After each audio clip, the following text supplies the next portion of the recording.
రాజశేఖర రెడ్డి గారు చార్మినార్లో ఇటువంటి పని చేశాడు. మతాల మధ్య చిచ్చు పెట్టేసి గొడవలు సృష్టించి చెన్నారెడ్డి గారు దిగిపోవడానికి కారణం కూడా చేసిన రాజశేఖర రెడ్డి అలాంటి విషయాలే చేస్తున్నాడు ఆయన. అసలు ప్రశ్నారావణ అనే అతను రామాయణంలో సీతారాముల గురించి తప్పుగా మాట్లాడి సనాతన ధర్మం గురించి తప్పుగా మాట్లాడిన ఇతను గురించి మనం తప్పు చేసి కూటమి ప్రభుత్వం తప్పు చేసిందని ఎలా అనుకుంటాం? అది కళ్ళకి కనపడుతుంది కదా.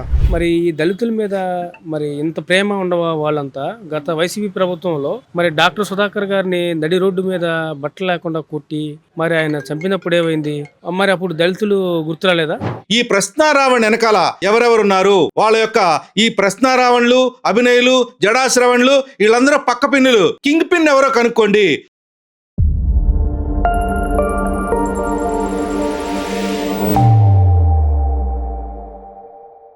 నిన్న ప్రశ్నారావణ అరెస్టు పైన వైఎస్ఆర్సీపీ నేతలు కొడాలి నాని కానివ్వండి, అంబటి రాంబాబు కానీ ఇదంతా కక్ష సాధింపు చర్య, రెడ్ బుక్ రాజ్యాంగం అని చెప్పి మాట్లాడుతూ ఉన్నారు. అసలు ప్రశ్నారావణ అరెస్ట్ని ఎలా చూస్తారు మీరు? అంటే వైసీపీ నాయకులందరూ కూడా దళిత క్రైస్తవ సభ అని చెప్పి ఆ సభలో మాట్లాడినటువంటి విధానంపై పోలీసులు అరెస్ట్ చేసినటువంటి పరిస్థితి ఏంటి, ఎలా చూస్తారు దీన్ని? ప్రశ్నారావణ అనే వ్యక్తిని అడ్డు పెట్టుకొని ఈ వైసీపీ నాయకులు ఆడుతున్న కుల రాజకీయాలు ఇవి. దీనిలో భాగంగా నిన్న జరిగిన దళిత మీటింగులకి వైసీపీ నాయకులు అందరూ నుంచొని దళితులకి అన్యాయం జరిగింది, దళితులకి మోసం జరిగిందని చెప్పేసి మాట్లాడుతూ పోయిన 5 సంవత్సరాలు వాళ్ళ గవర్నమెంట్ లో జరిగింది దళితులని చంపడం, దళితులకు గుండ్లు కొట్టించడం, దళితులని అవమానించడం, దీనికి మించి చేసి డోర్ డెలివరీలు చేయటం, మనుషుల్ని చంపి అలాంటి పార్టీ మళ్ళీ దళితులకు అన్యాయం జరిగిందని చెప్పేసి దళితుల గురించి మీటింగులు పెట్టి మాట్లాడుతూ ఇది హాస్యాస్పదం, వాళ్ళ గురించి మనం మాట్లాడుకోవడం కూడా అనవసరమైన సబ్జెక్ట్. అంటే గతంలో 2019లో నేను దళితులకు మేనమావన్ అని చెప్పి జగన్మోహన్ రెడ్డి నమ్మించి ఓట్లు వేయించుకున్నాడు.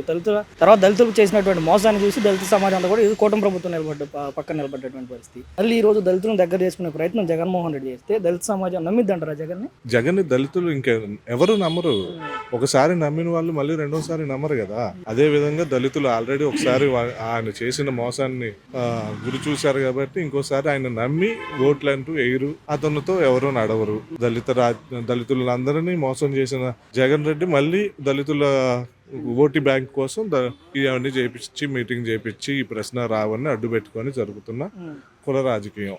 ప్రశ్నారావణ్ని అంటే అరెస్ట్ చేయడం తెలుగుదేశం పార్టీ కక్ష సాధింపు అంటా ఉన్నారు. అంటే ప్రశ్నారావణ ఏమో మతాల మధ్య విద్వేషాలు రెచ్చగొట్టి హిందుత్వాన్ని తిట్టే విధంగా మాట్లాడు. అంటే ఏ విధంగా తప్పు అంటారు ప్రశ్నారావణ? అసలు ప్రశ్నారావణ అనే అతను రామాయణంలో సీతారాముల గురించి తప్పుగా మాట్లాడి సనాతన ధర్మం గురించి తప్పుగా మాట్లాడిన ఇతను గురించి మనం తప్పు చేసి కూటమి ప్రభుత్వం తప్పు చేసిందని ఎలా అనుకుంటాం? అది కళ్ళకి కనపడుతుంది కదా. ప్రస్తుతం గత కొన్ని రోజులుగా ప్రశ్నారావణ అరెస్ట్ని వైసీపీ రాజకీయం చేస్తూ ప్రశ్నారావణ అరెస్ట్ చేయడం తప్పు, ప్రశ్నారావణ పైన కక్ష సాధింపు రాజకీయాలు జరుగుతూ ఉన్నాయని చెప్పి మాట్లాడతారు. అసలు ఏంటి ప్రశ్నారావణని అరెస్ట్ చేయడం తప్ప రైట్? ఇప్పుడు ప్రశ్నారావణ కానీ జడాశ్రావణ గారు అని ఏంటంటే అది ఒక దళితుల మీటింగ్ అని చెప్పేసి పెట్టారు. వాళ్ళకి మీటింగ్ పెట్టిన పర్పస్ ఏంటి? దాని దళితుల గురించి వాళ్ళు ఎలా డెవలప్ అవ్వాలి అని దాని గురించి మాట్లాడాలి, కానీ వాళ్ళ సమస్యల మీద కానీ ఏంటనేది దాని గురించి మాట్లాడాలి. కానీ ఆ పెట్టిన పర్పస్ అయితే ఒకటైతే పవన్ కళ్యాణ్ గారు తిడతారు, వాళ్ళు చంద్రబాబు నాయుడు గారి కూటమి ప్రభుత్వాన్ని విమర్శిస్తారు. అసలు పెట్టిన పర్పస్ ఏంటి? వాళ్ళు మాట్లాడే మాటలేంటి సంబంధం లేకుండా? దీన్ని ఏంటంటే కేవలం వైసీపీ వాళ్ళు వెనకమాల నుంచి దాన్ని సపోర్ట్ చేసి నడిపిస్తున్నారు అనేది అందరికి అర్థమైపోయింది. మరి నిన్న ఎయిర్పోర్ట్లో కూడా రావణ్కి సంబంధించిన వ్యక్తితో జగన్మోహన్ రెడ్డి గారు వెళ్ళి మళ్ళీ వెనక్కి వచ్చి నేనున్నాను మీకు భరోసాగా అని చెప్పేసి మరి అనేది మాత్రం మనం ఆల్రెడీ మీడియా కూడా మరి న్యూస్లో కూడా రావడం జరిగింది. మరి ఈ దళితుల మీద మరి ఇంత ప్రేమ ఉండవా వాళ్ళంతా? గత వైసీపీ ప్రభుత్వంలో మరి డాక్టర్ సుధాకర్ గారిని నడి రోడ్డు మీద బట్టలు లేకుండా కొట్టి మరి ఆయన చంపినప్పుడు ఏమైంది? మరి అప్పుడు దళితులు గుర్తురాలేదా? దళితుల మీద ప్రేమ లేదా? ఇప్పుడే ఎందుకు పుట్టుకొచ్చింది ప్రేమ? ఏంటి కేవలం ఏంటంటే ఈ రావణ కానివ్వండి, జడాశ్రవణ కానివ్వండి, వాళ్ళ రాజకీయ స్వార్థం కోసం ఏంటి వాళ్ళ రాజకీయ భవిష్యత్తు ఇలా అన్నా కానీ ఇదవటం కోసం ఏంటంటే ప్రజల్లోకి వెళ్ళాలా, రాజకీయంగా ఎదగాలి అనేసి ఈ దళితుల్ని అడ్డం పెట్టుకొని మనం ఎదగాలి అని కేవలం ఒక ఆలోచనతో కూటమి ప్రభుత్వాన్ని విమర్శిస్తున్నారు. దీని వెనక ఖచ్చితంగా వైసీపీ ప్రభుత్వం ఉంది. ఇది నడిపించేది మొత్తం కూడా జడాశ్రవణ గారిని కావండి, రావణ గారిని నడిపించేది వైసీపీ ప్రభుత్వమే. ప్రధానంగా స్టేజ్ పైన మాట్లాడినటువంటి తీరు అంటే మతాల మధ్య విద్వేషాలు రెచ్చగొట్టే విధంగా లేదంటే పార్టీల మధ్య విద్వేషాలు రెచ్చగొట్టే విధంగా ప్రశ్నారావణ్ మాట్లాడిన విధానాన్ని ఖండిస్తూ పోలీసు యంత్రాంగం ఆయన అరెస్ట్ చేసినటువంటి పరిస్థితి. అంటే దీంట్లో దీనికి పార్టీకి ఏంటి సంబంధం, అంటే కూటమి ప్రభుత్వానికి ఏంటి సంబంధం? కూటమి ప్రభుత్వానికి దీనికి సంబంధం ఏం లేదు. ఎందుకంటే ఒక రావణ్ అనే వ్యక్తి తన మీద దేశద్రోహం కేసు కూడా కట్టారు. ఎందుకంటే అతనికి మావోయిస్టులతోనే పరిచయాలు ఉన్నాయని చెప్పేసి మరి ఆధారాలతో సహా కొన్ని నిరూపించడం జరిగింది. కొన్ని వీడియోస్ కూడా బయట పెట్టడం జరిగింది. ఏంటి వాళ్ళని ఉద్దేశించి మాట్లాడుతా వాళ్ళ సపోర్ట్ గా మాట్లాడిన వీడియోస్ కూడా ఈ మధ్య వైరల్ అవుతున్నాయి. నేను కూడా యూట్యూబ్ లో చూశాను. ఇదేంటంటే ఎవరో కక్షపూరితంగా కానీ చేసింది కాదు. వాళ్ళు మాట్లాడే మాటలను బట్టి మీటింగ్ పెట్టిన పర్పస్ మర్చిపోయి ఏంటంటే కోట ప్రభుత్వం మీద ఏదో బురజల్లాలని చెప్పి వైసీపీ ప్రభుత్వం మీటింగ్ జరిగినట్టుంది కానీ అది దళితుల మీద ప్రేమతో జరిగిన ఇదిలా లేదు అసలు ఈ మీటింగ్ అని. మేము చెప్పేది ఏంటంటే ఒక సామాన్యుడిగా నేను అనేది నా ఒపీనియన్ ఏంటంటే ఈ జడా శ్రీరావణ్ కానివ్వండి, రావణ్ కానివ్వండి, ఈ వైసీపీ వాళ్ళు నడిపిస్తున్నటువంటి తోలుబొమ్మలు మాత్రమే. ఏంటి ఈ కులాల మధ్య, మతాల మధ్య, ప్రాంతాల మధ్య ఈ వైఖరి ఏంటంటే జగన్మోహన్ రెడ్డి గారి వైఖరి. ఎందుకంటే 3 రాజధానులు అని చెప్పి ఇప్పుడు 3 ముక్కలు ఆట ఆడి 3 ప్రాంతాలను రెచ్చగొట్టిన మైండ్ సెట్ ఇదంతా కూడా ఆయన ఆడిచ్చే ఆట. ఏంటి జగన్మోహన్ రెడ్డి గారు కూడా అలాంటి రౌడీల మీద, గూండాలకి, రేప్ చేసిన వాళ్ళకే సపోర్ట్ చేస్తారు. ఉదాహరణ చూసుకుంటే తెనాల్లో నిందితులుంటే వాళ్ళకి సపోర్ట్ చేశారు, గంజాయి బ్యాచ్ ఉంటే వాళ్ళకి సపోర్ట్ చేసి వాళ్ళని పరామర్శించారు. అలాగే విజయవాడలో కృష్ణలంకలో సాయి మొన్న చనిపోయాడు రౌడీ షీటర్. ఏముందిలే చిన్నపిల్లోడు తప్పు చేశాడు కానీ 23 సంవత్సరాలు అతని మీద 23 కేసులకు పైగా ఉంటే అతను ఏదో ఏముందిలే చిన్నపిల్లోడే కదా అని సమర్థించి మాట్లాడాడు. ఎవరు ఎక్కడ నేరాలు చేస్తారో గూండాలు, రౌడీలకి ఇతను అండదండగా ఉండి వాళ్ళని ప్రోత్సహించి అతని ఆలోచన ఏంటంటే అతని మైండ్ సెట్ వీళ్ళ మైండ్ సెట్ ఒకటే కాబట్టి రేపు మనం ఎలక్షన్లోకి వెళ్ళబోయేటప్పుడు అల్లర్లు చేయడానికి, దౌర్జన్యాలు చేయడానికి ఓట్లు వేస్తారని చెప్పి వీళ్ళందరినీ కూడా ఎంకరేజ్ చేస్తున్నాడని కూడా ఆల్రెడీ ఇప్పుడు రాష్ట్ర ప్రజల యొక్క ఆలోచన అది. ఏంటి జగన్మోహన్ రెడ్డి గారు ఇలాంటి స్ట్రీప్ 6 మాత్రం పనిచేయవు. ఏంది ప్రజలన్నీ గమనిస్తూనే ఉన్నారు. రాష్ట్ర ప్రజలు మీరు ఎన్ని ఎత్తులేసినా, ప్రాంతాల మధ్య చిచ్చులు పెట్టినా, మతాల మధ్య, కులాల మధ్య విద్వేషాలు రెచ్చగొట్టి శాంతియుతంగా శాంతి భద్రతలను లోపించే విధంగా రాష్ట్రంలో చేయాలని మీ ఆలోచనలో ఉన్నారు. ఈ పప్పులన్నీ మీ ఉడకవండి. రావణ్ అనే వ్యక్తి దేశానికి, రాష్ట్రానికి చీడపురుగు లాంటి వాడు. కులాలు, మతాల మధ్య చిచ్చు పెట్టిన వ్యక్తి. అలాంటి వ్యక్తిని ఈ గొడ్డల పార్టీ నాయకులు ప్రోత్సహిస్తున్నారు. ఈ అంబడి రాంబాబు, కొడాలి నాని, ఈ పేర్ని నాని, వీళ్ళు ముగ్గురు కలిసి ఇతను మద్దతిస్తూ వాళ్ళకి ఇది దేశభక్తుడిని చేసినట్టు చూస్తున్నారు. ఇది చాలా దుర్మార్గమైన విషయం. వీళ్ళు చేసే ప్రతి విషయం కూడా ప్రజలకి, ఆస్తి, ప్రాణ నష్టానికి సంబంధించిన విషయాల్లో పరిగణించాలి. ఎందుకంటే ఈ రావణ్ అనే వ్యక్తి కులాలు, మతాల మధ్య చిచ్చు పెట్టేసి దీని వెనక గొడ్డల పార్టీ అధినేత హస్తం ఉంది.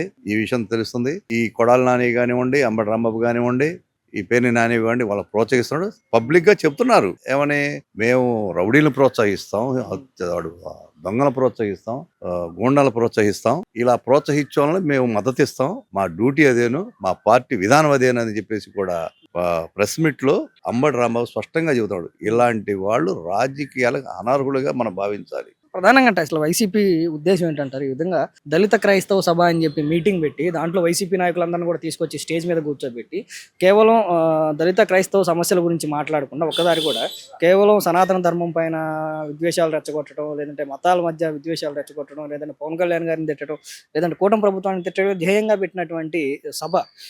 దాంట్లో అంటే దళిత క్రైస్తవ సభ అని పేరు పెట్టి ఇదే ప్రధానంగా పెట్టుకున్నటువంటి పరిస్థితి. అంటే ఎలా చూడొచ్చు? దళిత క్రైస్తవ సభ అని వాళ్ళు ఒక కార్యక్రమం ఏర్పాటు చేసినప్పుడు దానికి ఉన్న మంచి సమస్యలు, చెడ్డ సమస్యలు ఏమైనా ఉంటే దాన్ని చర్చించాలి, దాని సలహాలు తీసుకుంటూ అలా ఉండాలి. దీంట్లో వైసీపీకి సంబంధించిన రాజకీయ నాయకులు, దళిత మహాసభకు సంబంధించిన నాయకుల అవతారం ఎత్తి అందులో కూర్చొని వేరే మతం వాళ్ళని రెచ్చగొట్టడం, కులాల మధ్య, మతాల మధ్య చిచ్చు పెట్టడం, ఇలాంటి విషయాలలో ప్రోత్సహిస్తుంటారు. దీన్ని అలా రెచ్చగొట్టి గతంలో మన ఉమ్మడి రాష్ట్రంలో ఉన్నప్పుడు కూడా, ఉమ్మడి ఆంధ్రప్రదేశ్ ఉన్నప్పుడు కూడా రాజశేఖర రెడ్డి గారు చార్మినార్లో ఇటువంటి పని చేశాడు. మతాల మధ్య చిచ్చు పెట్టేసి గొడవలు సృష్టించి చెన్నారెడ్డి గారు దిగిపోవడానికి కారణం కూడా చేసిన రాజశేఖర రెడ్డి. అలాంటి విషయాలే చేస్తున్నాడు ఆయన. మత ఘర్షణలు హైదరాబాద్ లో జరిగినాయి గతం చెన్నారెడ్డి గారు సీఎం గా ఉన్నప్పుడు. అప్పుడు దానికి మూల కారణం వైఎస్ రాజశేఖర రెడ్డి. అలాంటి విషయాలు ఇతను ఇక్కడ రాష్ట్రంలో అల్లకొల్లాలను సృష్టించడానికి, గొడవలు సృష్టించి ఏదో విధంగా అలజడి చేయడానికి, లా అండ్ ఆర్డర్ తప్పించడానికి చేయడానికి ప్రయత్నమే ఇలాంటి విషయాలు ఈ దళిత క్రైస్తవ మహాసభ అనే కార్యక్రమం పెట్టి దానిలో ఇలాంటి విషయాలు ఎరికిస్తున్నారు. వాస్తవంగా వాళ్ళని కూడా మభ్య పెడుతున్నారు. నారాయణరావు గారు, గత కొన్ని రోజులుగా చూస్తా ఉన్నాం, ప్రశ్నారావణ్ అరెస్ట్ వెనక కూటమి ప్రభుత్వం కక్ష సాధింపు ఉంది. ప్రశ్నారావణ్ అరెస్ట్ వెనక పవన్ కళ్యాణ్ హస్తం ఉంది. ప్రశ్నారావణ్ అరెస్ట్ అనేది పూర్తిగా రెడ్ బుక్ రాజ్యాంగం అని చెప్పి మాట్లాడుతాను. అసలు ఏంటంటే ప్రశ్నారావణ్ అరెస్ట్ కి కానివ్వండి, లేదంటే ప్రశ్నారావణ్ చేసినటువంటి స్టేట్మెంట్ వల్ల ప్రభుత్వం పోలీసులు తీసుకున్నటువంటి చర్యలకి కూటమి ప్రభుత్వానికి పవన్ కళ్యాణ్కి ఏంటి సంబంధం? అందరికీ నమస్కారం, జై శ్రీరామ్. మీరు ఎవరైతే ఈ ప్రశ్నారావణ గురించి మీరు అడుగుతున్నారో ఇందులో ముఖ్యంగా రెండు విషయాలు ఉన్నాయి. మొదటి విషయం ఏంటంటే వీళ్ళు పెట్టినటువంటి సభ ఏంటంటే అది దళిత క్రైస్తవ సభ. దళిత క్రైస్తవ సభ యొక్క మెయిన్ ఏమేమి ఉండాలి, దళిత క్రైస్తవులకి ఏం అన్యాయం జరుగుతుంది, వాళ్ళకి ఏమి గవర్నమెంట్ తరఫు నుంచి ఏమేం చేయాలి, వాళ్ళ డిమాండ్లు ఏంటి, ఇలా ఉండాలి. కానీ మీరు ఆ దళిత క్రైస్తవ సభ యొక్క వీడియో కనుక గమనిస్తే మీరందరూ కేవలం ఆ దళిత క్రైస్తవ సభ అనేది కేవలం సనాతన ధర్మాన్ని, హిందూ దేవుళ్ళని ఓన్లీ దూషించడానికి మాత్రమే వాడారు. ఇలాంటి దుర్మార్గమైనటువంటి పనులు చేయడం ఒక ఓన్లీ కొన్ని గుంట నక్కలకే సాధ్యం. ఆ గుంట నక్కలు ఎవరో మీ అందరికి బాగా తెలుసు. ఆల్రెడీ మనం 2019 నుంచి 24 దాకా రుచి చూస్తున్నాం. ఆ గుంట నక్కల యొక్క పన్నాగం సనాతన ధర్మం మీద ఎలా ఉంటుంది, దేవుళ్ళ మీద ఎలా ఉంటుంది, భక్తుల మీద ఎలా ఉంటుందో. సో కాబట్టి నేనేమంటున్నానంటే ఏదైతే ఎన్డీఏ ప్రభుత్వం ఇప్పుడు తీసుకున్నటువంటి చర్యలు, అరెస్టులు ఉన్నాయో ఇవి ఎటువంటి పరిస్థితుల్లో కూడా సరిపోవు.